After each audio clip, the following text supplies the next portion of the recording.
Hey everyone, this is Kat, and you're watching the Channa Channa Channa podcast.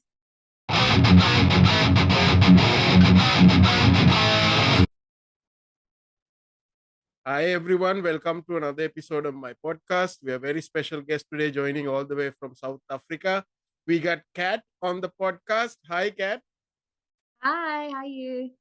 how's the morning in South Africa? Good. I'm currently in Port Elizabeth today. It's a bit of a gloomy day, but nice, not too hot. So you're actually on the road. I saw in your Instagram you're like third day on your tour. Oh gosh, it's like my 15th day. Oh no, my 12th day or something.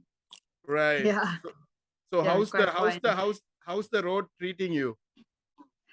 It's tiring, but it's so much fun. It's so much fun to see different cities, different vegetation, different people, different everything, just to see how everything is so different in each different city. I love it. I love traveling, but it's tiring. Right. Now, the last 2 years with the pandemic, how is the life now in South Africa after the pandemic? Sort of post pandemic. um, yeah, like I mean, South Africa, we don't really wear masks anymore. A lot of the restrictions have been really calmed down. I got stuck in South Africa when the pandemic happened, and I felt lucky because the music scene really tried to keep gigs going. They tried to keep everything still going even through the pandemic. So I felt really lucky with that because a lot of cities like such as Hong Kong and stuff just banned live music. So I was very lucky with that. Right.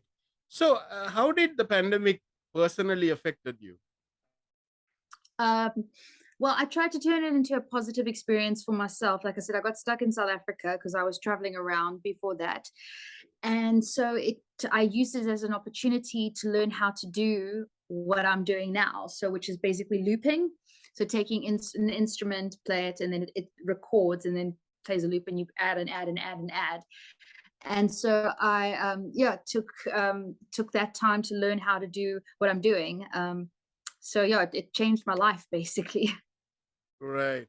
I actually started this podcast also during the pandemic because I Did couldn't. you? Yeah, I couldn't go to shows anymore, so I started now Uh, now the shows are back, so I'm still thinking, should I continue this, or but I feel that I should still continue because I enjoy talking to like musicians from different places. So exactly. what I noticed after the pandemic, like now, I don't know if we can really call it after the pandemic because I think there are still some cases coming up and stuff, but I felt like when I go to gigs, it feels so awkward because I don't know sometimes whether I should shake hands, whether I should hug, whether I should fist bump. It's like you will end up, all these awkward moments, right? 100%. And it's just the thing where you just stand in front of the other person, you're waiting for them to make the first move and don't know what they're gonna what greeting they'd prefer. Yeah, I understand. It's very awkward.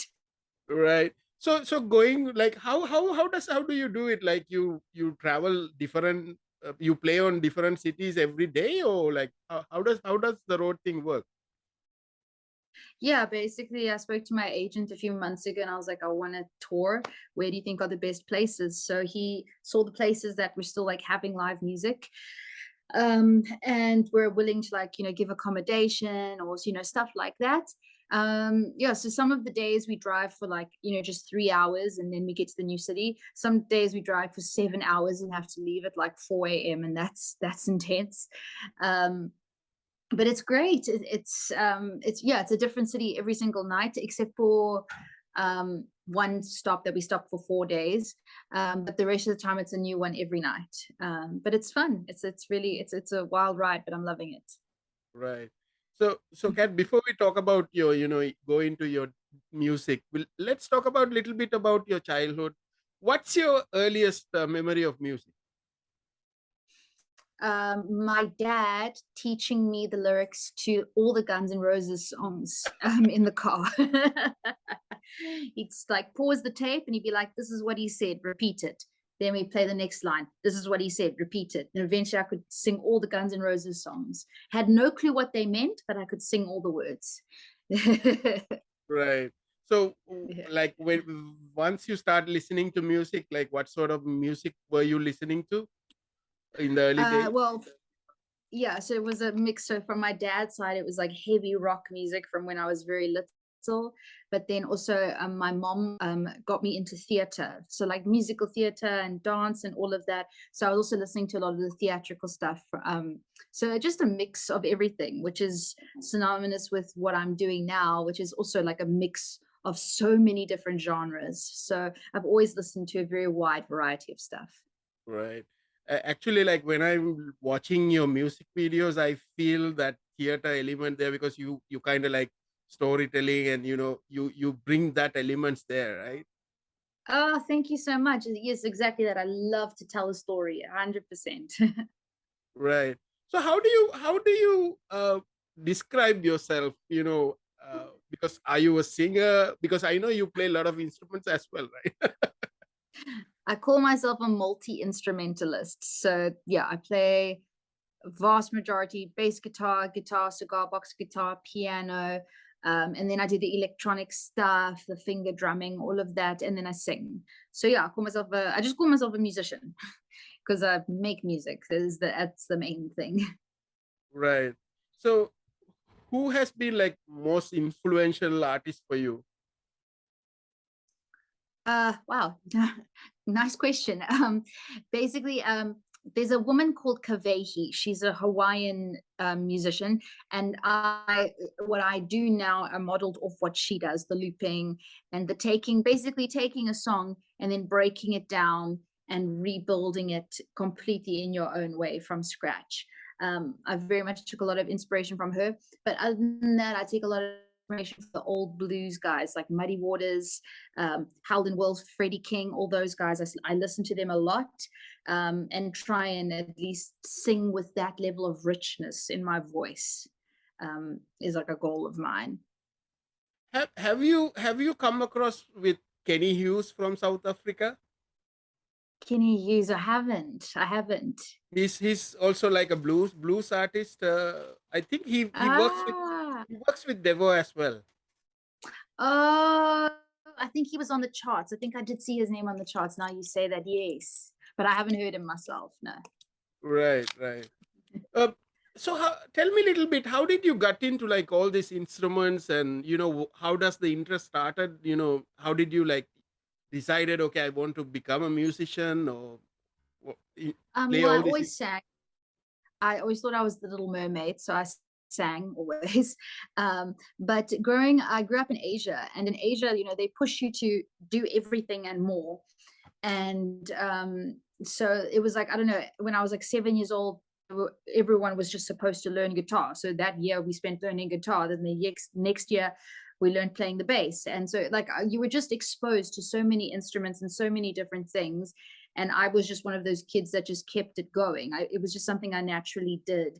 And then I think when I became a teenager, I would, instead of like telling people my problems, I would just play my instruments. That's what was my emotional release if was upset about anything. So I just became very connected to all my instruments and just always kept playing them. Yeah, I was just very lucky to be exposed to so many things from such a young age. And I don't know, like people, I think I've always had what is the word, like courage when it comes to music. Like I would just pick up an instrument and think like, of course I can play this, and just fool around and just try and see what I could do, and usually I'd figure out how to play it. So it's just something I've always naturally done. Right. Is there a favorite instrument? The bass is very much the instrument I love. It's the coolest instrument, so yeah. Right. So I've read that you actually toured also, like you played in places like Hong Kong, Japan as well. Tell me a little bit about that. Well, I actually grew up in Hong Kong, so yeah, I went back to Hong Kong on holiday. I was living in South Africa at the time, and I went to a bar, and my friend was like, "Oh, you're a singer apparently. Why don't you get on the stage and sing?" So I walked up to the band and I said, "I'm really good. You should let me sing." And they believed me for some reason, and I got on stage, and that bar actually hired me that night on the spot and said, we'd love you to stay and do, perform here weekly. So that's how it started. And then I migrated to, and then I went to Japan a few times, and again, same situation. I'd end up talking to the owner of a bar and be like, I'm really good, hire me. And then they did. Um, but then, and just same in the UK, just I always found a sneaky way to end up on the stage and proving myself to the venue. And then I'd end up being given a show or something like that. So just wherever I've traveled, I've always found a way to get it that I would end up performing as well. When you compare the audiences like in Asia and in UK and South Africa, how is it different or is it the same? Oh gosh, just on this tour I'm on now, just the little cities in South Africa, everyone is different compared to like Cape Town. It's true. It's crazy. In certain cities, like they're so much more willing to dance. Certain cities, they want to talk to you. Really, the culture is so different.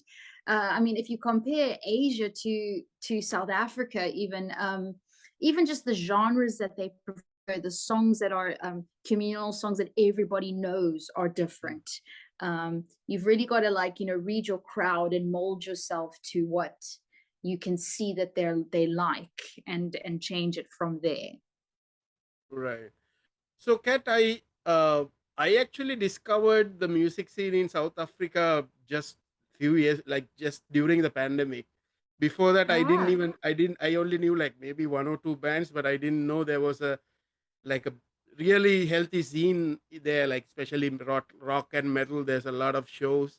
So now, I mean, I'm so surprised. There's so much talented artists coming from South Africa, like you. Oh, thank you. I think it's because we're a very culturally rich country. Mm, There's so many cultures here mixed into this one melting pot.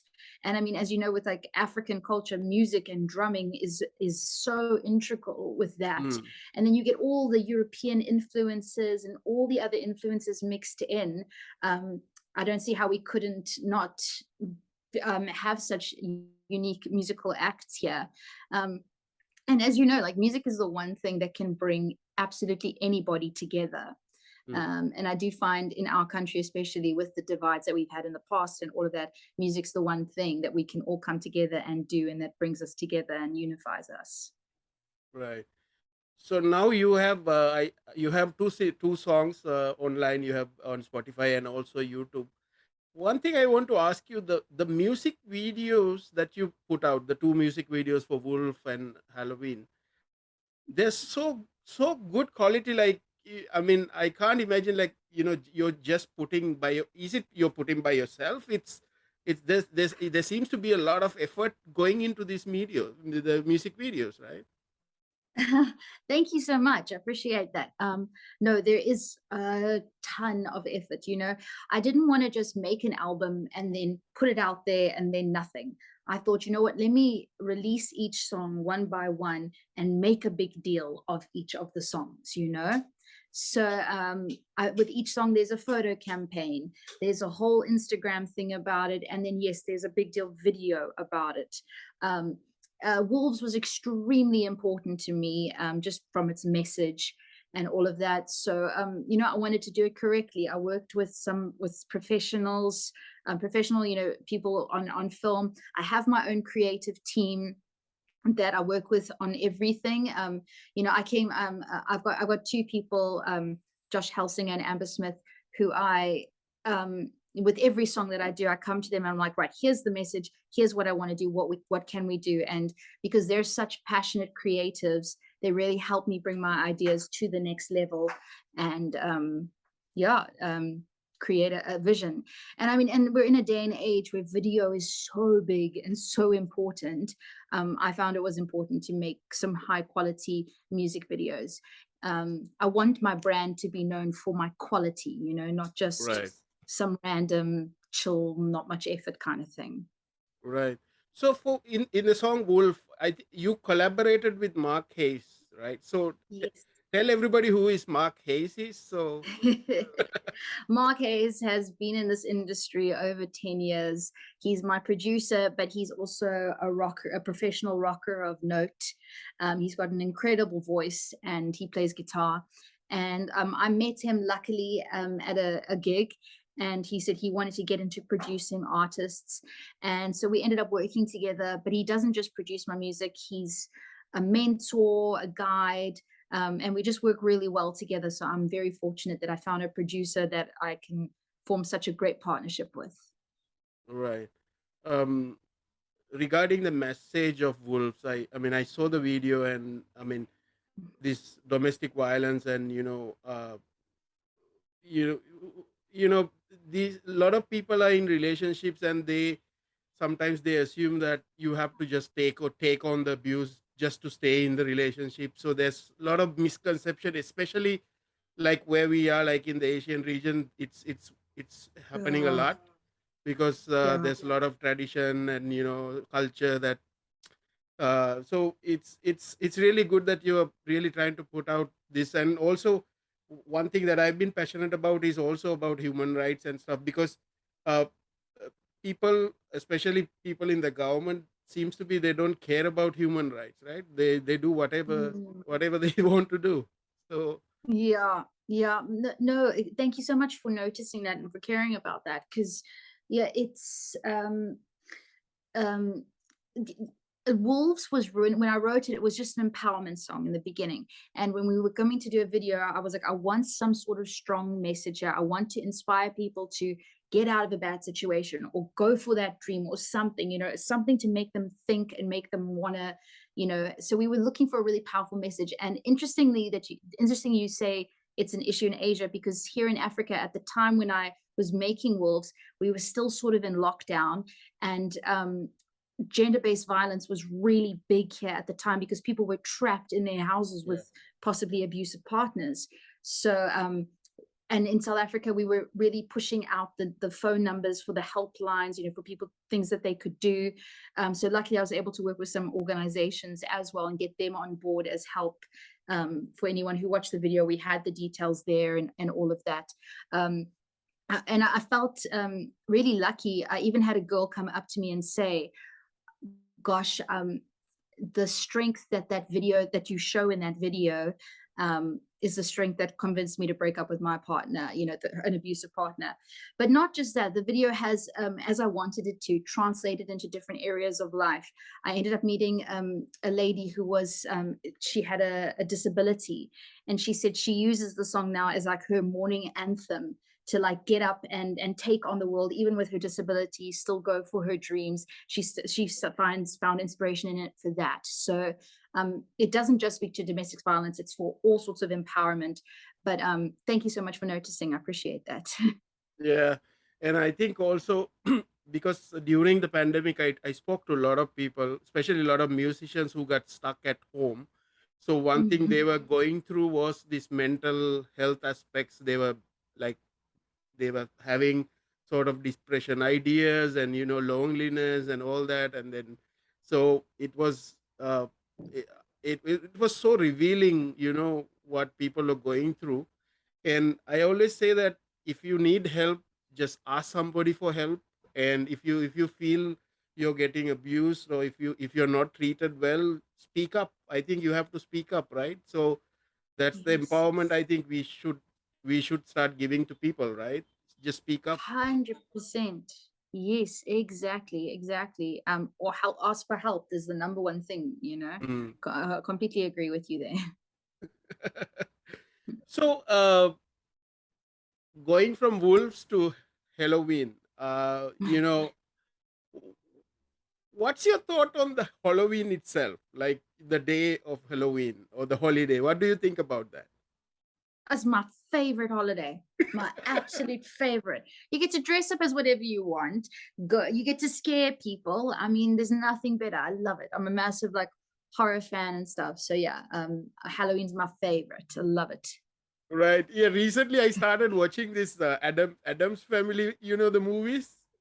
Yes, they They're so awesome. they're like the Halloween, like every day, right? It's Brilliant. I wish I could be in Adams. That's so cool. Right, because on the Halloween video, like you know, with your makeup and you know the eyeliners and stuff, you look like the Wednesday Adams, right? Like, Oh, thank you.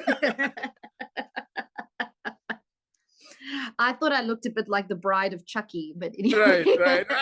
Oh yes, yes, yeah, that's right. Yeah. Yeah. So funny.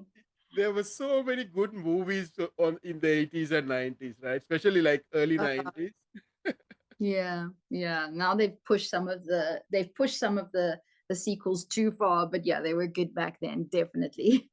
Right. So, uh, on Wolves, you're talking about sort of the abuse and you know empowerment side, and Halloween. I felt that when I listen to that, I feel it's about grief and you know losing something or losing someone. So, and for me, it was kind of special. It was kind of close to me because I lost my pets recently. I lost my two dogs, Oh, and oh, you I'm so know, sorry. so it's really felt close when I was listening to that song. So tell me about the song. Well, again, sorry about your dogs, and I'm glad you could see it in the song. Halloween, I wrote it in a time where it was a it was like a sad sort of a time at that point because I didn't know where I was going with my life or what I was going to do. So it was a confusion sort of thing, and I was sad in that I could see a vision of something I wanted, but I couldn't reach it. And that song I wrote to just keep my spirits up, keep the hope up, keep hoping, keep going on. There's nothing you can do. You can't just give up. You've got to keep walking. You've got to keep on going. And that's kind of what Halloween was about. I chose to release it after Wolves because I wanted to show a different side to myself. Wolves was very aggressive and all of that. Right. Halloween is softer and more comforting. I wanted to write a song that was basically like a warm hug. Right. So, Kat, Yeah. releasing this music and you know hearing the response from you know people, and then you're on the road.